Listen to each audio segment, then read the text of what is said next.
Surah itu bahasa Arab, syuro, tampek musyawarah. Jadi kalau ada hal yang ingin dimusyawarahkan, lihajatil ummah, untuk kepentingan umat, di dalam masjid, di surau. Kau hendak bawa ke tepi jalan tu musyawarah, tentu main tinju ke sudahnya. Ada pada yang lah mencalai masalah tak wasaran calai je. Kesudah hepta lah pulang lah mangga bangka. Bah, ya rekonya je. Aku jadi layaknya di masjid, layaknya di surau, di musalla. Sebab Bapak Ibu, tanyalah kepada medik. Ini Pak Bambang ada nih. Bagaimana frekuensi tekanan emosi kita di waktu duduk dan di waktu duduk berjuntai di kursi dan di waktu berdiri? Tanya sama dia. Otak kita akan menjadi aman, otak kita akan menjadi nyaman apabila pantat kita tercah ke lantai.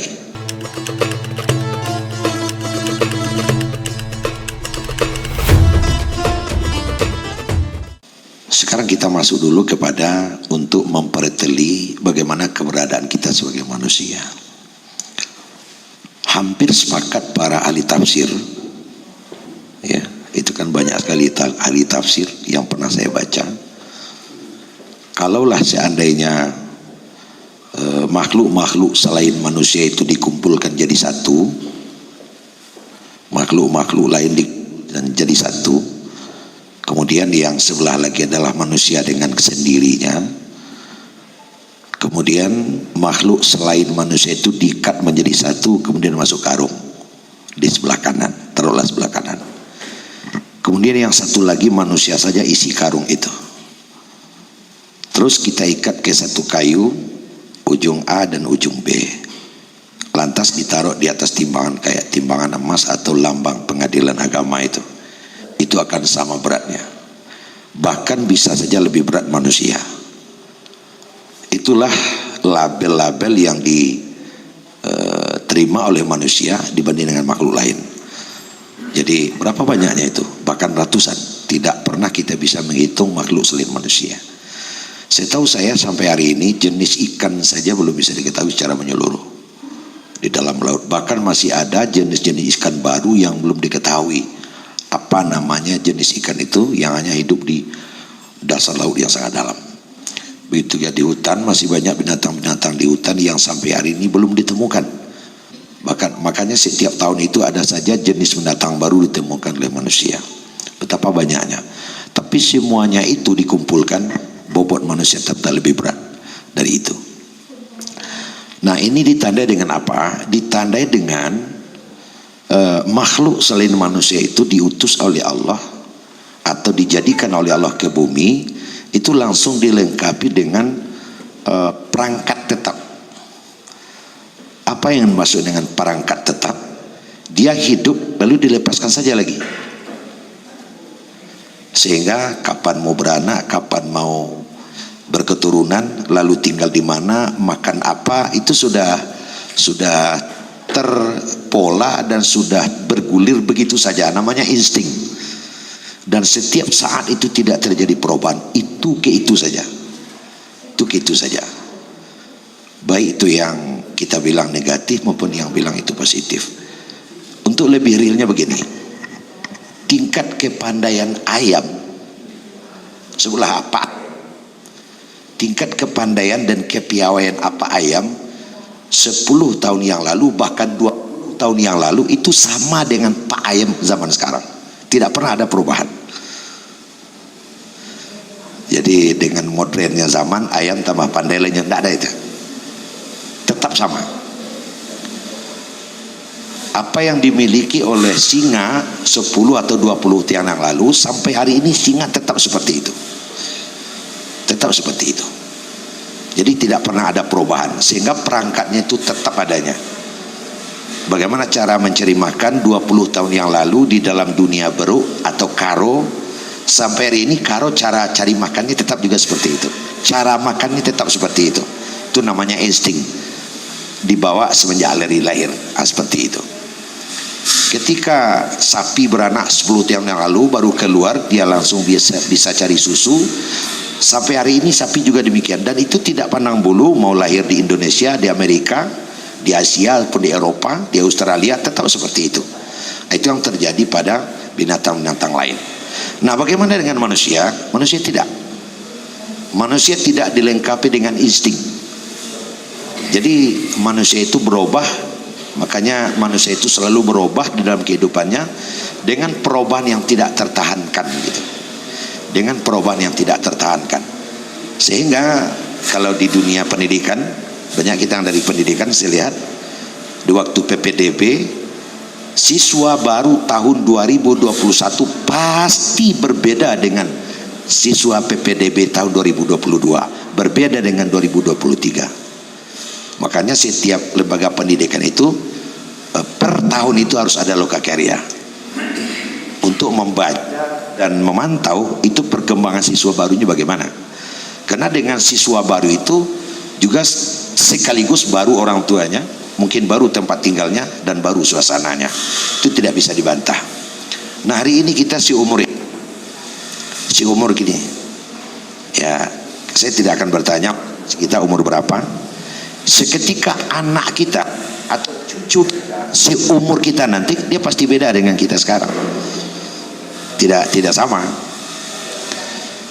Begitu juga kita feedback, kita reschedule ke belakang ya. Ketika kita berumur 10 tahun dulu, kemudian anak kita umur 10 tahun hari ini, itu beda itu.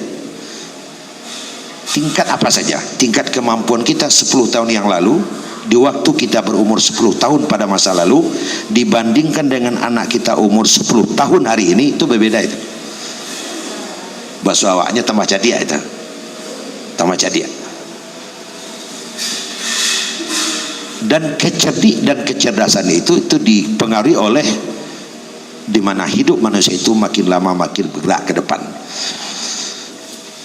Nah, Bapak-bapak yang saya hormati, bahwa adalah seperti ini Tuhan tahu. Bahwa perkembangan manusia seperti ini yang paling tahu itu adalah Allah. Nah, demikian adanya. Oleh karena itu Allah membuat alam ini sesuai betul dengan perkembangan manusia itu. Apakah itu tanahnya, apakah itu udaranya, apakah itu lautnya, itu oleh Allah sudah diciptakan sesuai dengan perkembangan manusia itu, bergaris lurus. Hanya kalau seandainya ada terjadi hal-hal yang tidak diinginkan, itu pasti ada yang salah. Banjir tidak diinginkan, pasti ada yang salah. Seperti hari ini cuaca, apalagi kalau kita ke Jakarta sangat kotor, itu pasti ada yang salah. Pasti ada yang salah. Kalau dibiarkan dia asli begitu saja, itu pasti sesuai dengan kondisi dan kehidupan manusia itu sendiri. Pasti sesuai dengan tingkat kemampuan pikir dan sebagainya. Dulu hanya ada dokter titik, kemudian membelah diri spesialis. Nah, hari ini bedah itu bedah tulang, bahkan saudara bedah tulang spesialis lutut, bedah tulang spesialis siku. Katanya dokter gigi sebentar lagi di gigi akan muncul pula geraman, ada spesialis geraman. Dia makin membelah diri, itu sesuai dengan perkembangan yang ada. Penyakit juga demikian. Nah, lokus yang ingin saya tuju adalah kenapa dari sekian banyak bangunan yang dibangun oleh manusia, khusus masjid itu Tuhan sejak dari dulu campur tangan.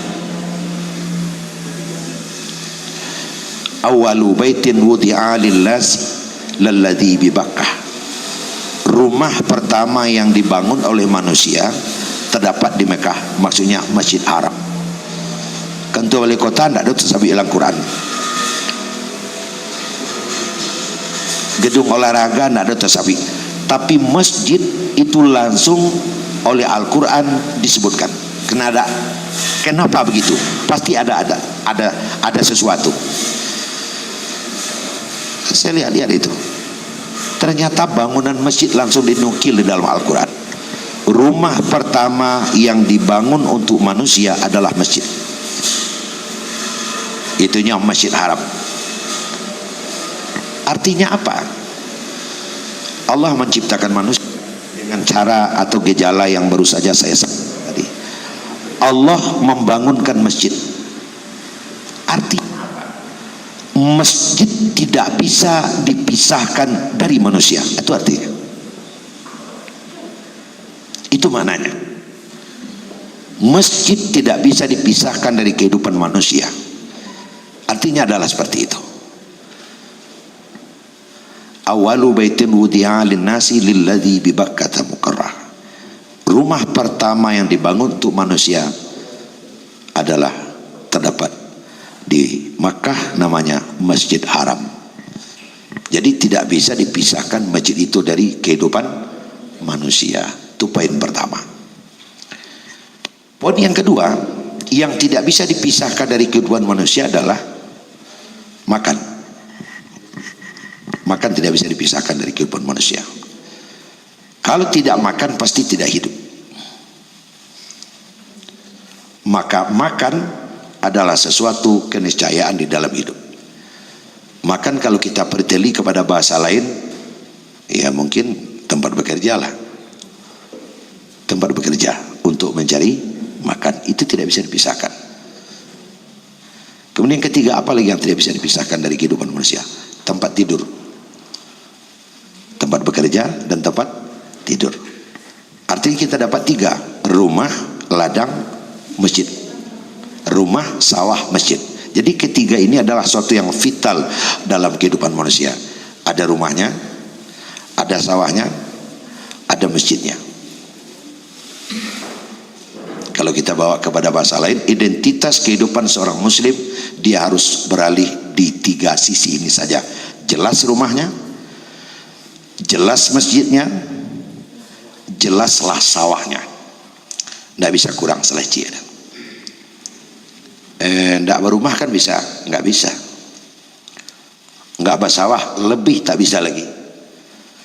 Akhirnya ada yang tak punya masjid. Bisa juga, tetapi sesungguhnya ketiga-tiganya sama bobotnya. Sama bobotnya. Nah, kenapa Allah sudah jadikan seperti itu? Tuhan sudah jadikan seperti itu. Oleh karenanya jika kita melihat sejarah, cemerlang dan awal Islam itu bisa bertebar ke seluruh dunia, itu dimulai dari mana? Dimulai dari Madinah. Di Mekah belum, tapi sesampai di Madinah Islam itu cemerlang. Nah, kita tahu bahwa seketika Nabi kita Muhammad SAW sampai di Madinah, Madinah itu belum namanya Madinah, tapi namanya Yasrib. 2 tahun sampai Nabi di Yasrib, orang sudah menyebut dengan Madinatun Nabi. Tambah 3 tahun lagi, orang tidak sebut lagi Madinatun Nabi, tapi Madinatul Munawwarah. Komunitas masyarakat di Madinatul Munawwarah adalah sesuatu yang menjadi sorotan dan perhatian di Jazirah Arab waktu itu. Di Jazirah Arab. Nabi sudah mampu membuat kekuatan tentara 10.000.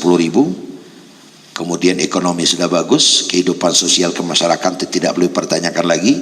Karena ibu ya, Madinah itu adalah bahasa Arab yang terdiri dari 2 akar kata, madun dan dinun. Madun itu artinya ekonomi, dinun itu artinya agama. Jadi Madinah adalah satu kelompok masyarakat yang ekonomi dan agamanya bagus. Terjemahnya ke dalam bahasa kita adalah kota. Jadi masih belum tepat dibilang kota kalau ekonomi masyarakatnya berantakan. Belum tepat dibilang kota kalau masjid-masjid dan orangnya belum beribadah. Baru disebut dengan kota, masjid ramai, ekonomi jalan dengan lancar. Nah, itu terjadi di Madinah. Nah, secara sosial kemasyarakatan dan keamanan Madinah waktu itu bukan main. Nah, kita tahu dan kita paham bahwa ada namanya piagam Madinah. Salah satu diantaranya lah bersepakat untuk menjaga stabilitas keamanan internal eksternal. Internal bukan main. Terjadi ta'awun yang tidak bisa dipertanyakan lagi, tidak perlu dipertanyakan, saling kerjasama, saling menopang, membantu yang lemah. Kemudian secara eksternal, ya Madinah menjadi disegani dan ditakuti oleh negara sekeliling. Jadi ternyata kekuatan aparat keamanan, bolehlah disebut tentara, TNI, Polri kalau secara kita, itu membuat negara-negara tetangga itu menjadi berpikir untuk menyerang kita. Itu yang terjadi di Madinah waktu itu. Dan ini digambarkan dengan apa? Dengan mampunya Nabi berkirim surat ke Raja Heraklius. Dan surat yang dikirimkan itu tidak tanggung-tanggung. Tidak tanggung-tanggung surat yang dikirimkan. Masuklah kau ke dalam Islam, kau akan selamat. Ini seorang kepala negara berkirim surat untuk menyuruh kepala negara sebelah pindah agama. Itu tidak main-main, Pak. Kira-kira menurut pendapat kalau Pak Jokowi ngirim surat ke Joe Biden, masuk Islam lah caknya. Aja Joe Biden kira-kira. Enak aja kau bilang tanya. Tapi Nabi mampu melakukan itu. Ya. Dan kebanyakan para sahabat waktu itu meramal itu Heraklius pasti membalas dengan bala tentara. Ini Muhammad jadi penyakit ini. Muhammad jadi kerjaan ini. Tapi apa yang terjadi? Tidak itu. Setelah Heraklius tahu apa surat yang dikirim oleh Nabi, dia mengerti maksud dan paham isinya, malah Heraklius menggigil ketakutan. Nak buahnya bertanya, kenapa kau menggigil Tuhan? Kamu tahu enggak? Ini pancingan ini katanya. Pancingan bisa kita marah, kita serang. Kekuatan Muhammad sudah berlipat ganda kali lipat di atas kekuatan kita. Nah, kita potong di situ loh. Kita tidak demikian. Pertanyaannya adalah, ini hidup sudah sejahtera. Sangat sejahtera sekali. Nah, kenapa itu sejahtera? Karena Nabi merencanakan sebuah negara Madinah itu dengan perencanaan yang bersifat ilahi. Merencanakan sebuah negara Madinah dengan perencanaan yang tidak main-main, yaitu perencanaan yang memang hajatul ummah. Jadi kalau ingin merencanakan sebuah perekonomian, mengangkat harkat martabat kehidupan umat, memang yang dituju adalah hajat umat. Nah gitu. Jadi mana tahu di antara kita yang hadir di sini nanti menjadi orang pengambil kebijakan, baru bisa baik itu ekonomi, baru bisa baik itu pendidikan, baru bisa baik itu politik, apabila yang menjadi dasar daripada pemikiran itu adalah hajatul ummah, hajat umat. Tapi kalau dalam memperbaiki ekonomi, dasar start tempat berangkatnya adalah duduk awak dulu kan dipikirkan dari situ. Nah, kita banyak seperti itu, belum di mana-mana. Apa duduk aden dulu. Kalau itu yang dikatakan, itu mimpi siang bolong. Yang dicari tidak akan dapat, yang diusahakan tidak akan pernah tercapai. Yakinlah itu. Tapi kalau hajatul ummah, jadi ada dua, hajatul ummah, hajatuna. Hajat kita atau hajat mereka. Kalau hajat mereka yang menjadi dasar tempat start, langkah pertama, insya Allah itu yang dilakukan oleh Nabi. Jadi hampir Nabi itu hanya memikirkan umat, bukan memikirkan dirinya. Akan seperti itu. Itu yang pertama. Kemudian yang kedua, Nabi dikatakan orang yang sangat tepat membuat perencanaan. Kenapa?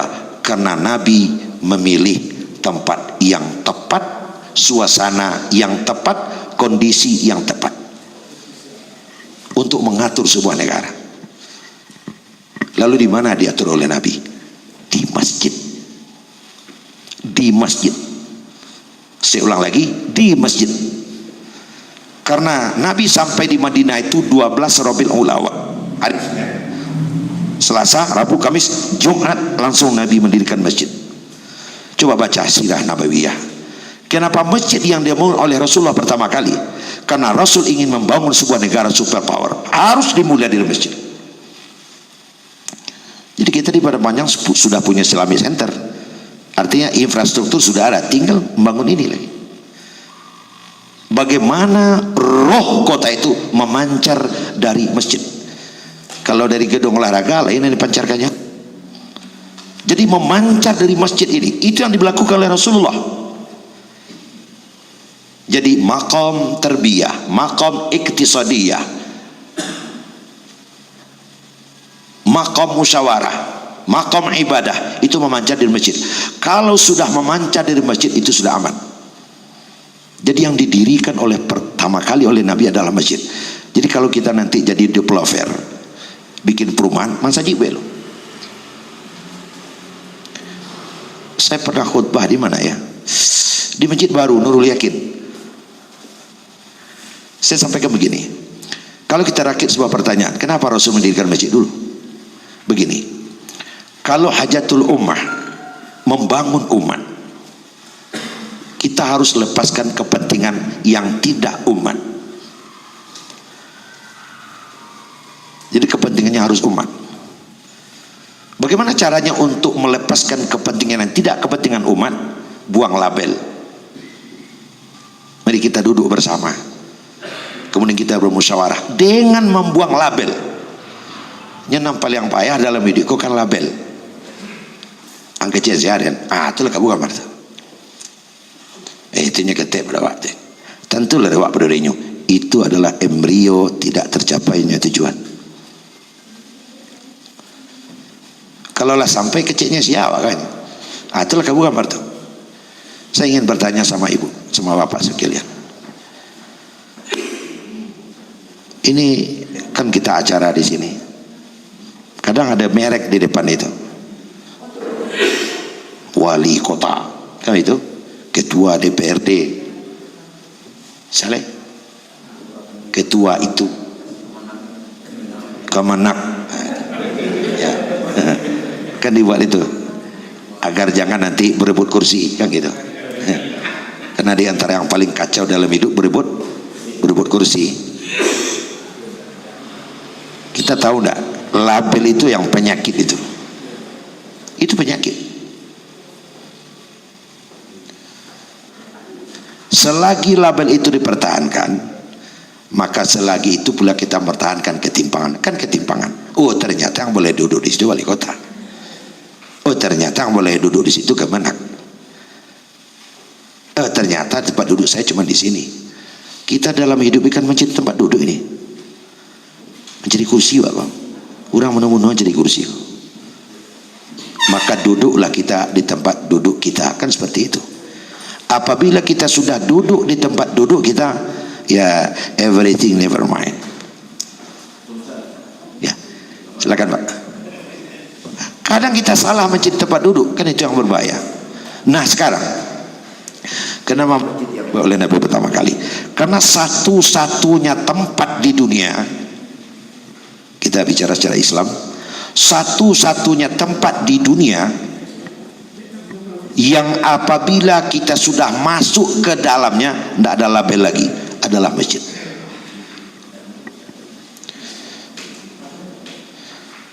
Pak Wali masuk dalam masjid, ada kursi khusus untuknya.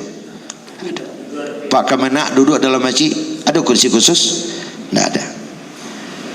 Satu-satunya tempat di dunia, apalagi di Padang Panjang, yang apabila kita sudah masuk ke dalamnya, lenyap sudah itu label, adalah masjid. Tapi seketika kita berada di luar masjid, ini komandan, ini anggota, ini kemenak, ini Pak KUA, kan gitu. Tapi seketika masuk, semuanya adalah kaum muslimin. Makanya khatib berkhutbah nggak ada tromat. Ada yang nanti kayak gitu, nanti Pak Ade bisa marah itu. Sadaqallahul azim. Hadirin sedang Jumat yang berbahagia, Pak Wali yang kami hormati, yang terhormat, dia khatib khutbah, besok jangan diundang lagi. Ada khatib nama itu namanya kau ado ya lah kabur kamu, kau ado dia pecat saat tujuh. Ya. Dan akhirnya hadirin semua yang tidak mungkin kami sebutkan satu persatu. Dia khutbah Jumat nggak bisa, karena saat khutbah saat ibadah, yang di sana adalah jamaah, yang di sini adalah khatib, semuanya adalah hamba Allah. Jadi masjid itulah tempat melebur. Itu Nabi masjid dulu. Disitulah dimusyawarahkan segalanya. Nama lain adalah surau. Melompet-lompet saja Pak, sebab fokus pada itu dah. Ini pengantar. Ma lain adalah surau. Surau itu bahasa Arab. Syuro, tampik musyawarah. Jadi kalau ada hal yang ingin dimusyawarahkan, lihajatil ummah, untuk kepentingan umat, di dalam masjid, di surau. Kau hendak bawa ke tepi jalan tu musyawarah, tentu maintain juga sudahnya. Kalau pada yang lah mencalai masalah tak wasaran calai je. Sudah hepta le pulang lama enggak bangka. Ba ya rekonya je. Aku jadi Jadi layaknya di masjid, layaknya di surau, di musalla. Sebab Bapak Ibu, tanyalah kepada media, ini Pak Bambang ada nih, bagaimana frekuensi tekanan emosi kita di waktu duduk dan di waktu duduk berjuntai di kursi dan di waktu berdiri. Tanya sama dia. Otak kita akan menjadi aman, otak kita akan menjadi nyaman apabila pantat kita tercah ke lantai. Dan 0 derajat, tidak ada pernik-pernik emosi sedikit pun ketika ini otak diletakkan di lantai, namanya sujud. Jadi kalau musyawarah di kursi kok Pak, kan awak berabik kursi kok, jelas lah 2000 pelampai bro, berabik kursi. Lalu kita musyawarah, ya nggak apa-apa, tapi hati-hati. Karena kalau mulut nggak bisa bicara lagi, itu kursi bisa bicara. Nah, ikut kayak orang aja, tiba kursi itu deh. Iya bisa malah, iya bisa bicara kursi itu. Tapi kalau bicara sambil duduk, yang bicara itu orang. Karena makhluk yang bisa duduk hanya orang. Sapi kerbau nggak bisa. Ada yang jawidin 3 hari duduk sedang, nggak ada itu, nggak ada. Yang bisa duduk itu hanya orang.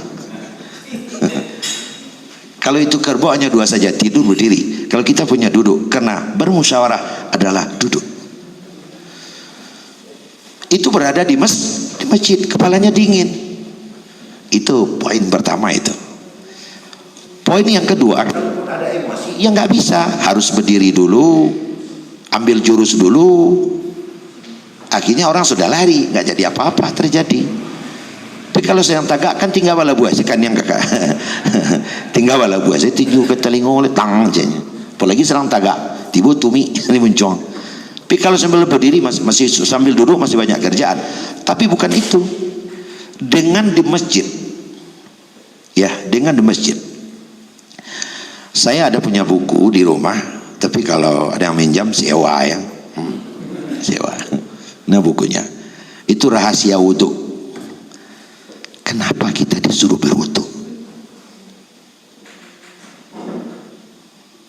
Dan yang di waktu kita berwudu yang dicuci itu adalah anggota tubuh aktif. Anggota tubuh aktif. Tangan aktif untuk bekerja, kaki aktif berjalan. Kemudian muka kita ada mata aktif melihat, ada hidung mencium, ada telinga mendengar. Tapi yang tidak aktif, yang nurut-nurut entah kemana kan tidak cuci. Ada orang berwudu cuci parwi, mengantuk berwudu aja kan ada. Kan itu mandi namanya. Kan tidak ada yang mengambil wudu sini. Kok punggungnya dicuci? Iya saya berwudu, itu mandi namanya. Ada apa deh anggota tubuh aktif kita? Ternyata bapak-bapak dan buya-buya, siraman air itu akan menjadikan tegangannya 0 derajat. Muka, tangan, kaki.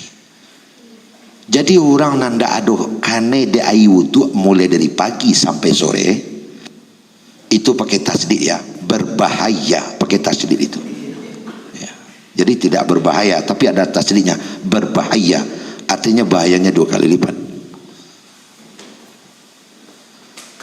Makanya kalau ada orang pingsan siram juga air. Kalau ada orang berang buat deh. Kalau ada orang lalu nama jago siram juga air. Tidak makan kita bisa tetap hidup, tapi kalau tidak minum silakan mati. Dan asal kita juga dari air. Apabila kita berwudu, otak kita akan tenang di dalam berbicara. Di surau kita bermusyawarah pasti sesudah sholat, dan itu pasti siap berwudu. Sehingga apapun diputuskan akan sampai kepada keputusan yang dia inginkan karena kepala kita sedang dingin. Nah, itu makanya saya sampaikan dari tadi, masjid adalah satu keniscayaan. Nah, yang kedua, kemudian diadopsilah ajaran Islam itu ke Sumatera Barat. Memang tidak bisa disalahkan, adat lebih dulu daripada agama di sini. Tapi pada akhirnya setelah didiskusikan, adat kau sentak buahnya, tapi agama kau mati. Adik berbuah sentak, agama berbuah mati. Dia adik masih sampiangnya, tapi dia agama batil lanjang. Akhirnya disepakati bahwa adat harus disesuaikan dengan agama. Maka di waktu musyawarah Bukit Marapalam itu diadatkan, dilandaskanlah agama, adat itu kepada agama. Maka muncullah kesepakatan ABS SBK, adat basani syarak, syarak basani kitabullah. Nah, sejak adat basani syarak, syarak basani kitabullah, mendirikan masjid adalah rangkaian dari adat yang sudah disepakati. Maka disebutkan di dalam lingkungan adat, manusia batang gonaya meninggalkan dua jobuku, meninggalkan adik jo pusako, pulai batang turun meninggalkan rueh jo buku. Menjadi adik bagi kita orang Minangkabau mendirikan masjid jamiah di Tanagari. Masjid jamiah didirikan untuk mengajarkan rukun nalimo. Jadi masjid rangkaian dari adat yang sudah disembur oleh ajaran Islam tadi. Jadi tidak ada di Minangkabau yang tidak ada masjid. Makanya setiap suku satu keniscayaan harus ada suraunya. Antara ada surau suku masih ada nago, surau suku masih.